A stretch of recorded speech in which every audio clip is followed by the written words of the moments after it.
Unang-una, walay laing makatudlo o kaayuhan, maayong pamatasan para sa ato ang kinabuhi, kung dili mawid na ikat sa Ginoo.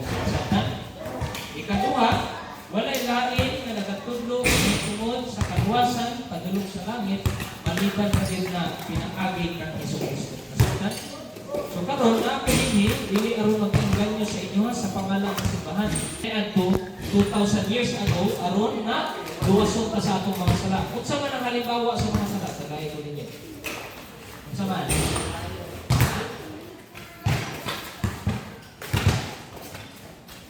Isa pa yung makahatag na halimbawa sa sala. Ha? Una-una, magpabadlok. Sa iyang pulong ito, pabadlok, butos-but, sa talatong.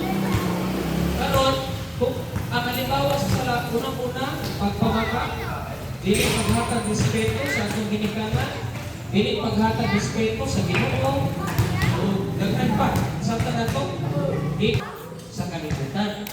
Bisan sa cellphone, makita nato, daghan tayo, dili maayong ginahatag na, hilabi na ang naitungog sa pagpamalikas. Ha? Kanina, samtang nag-arrange ko, nadunggan ako inyong mga bangka. Sige mong panawag sa inyong ako. O dili ko kasi panawag na. Ang tao ko ninyo, dili ko niyawa. Sa na to. So karon, sige sa mga butana, una-una na ako, normal lang.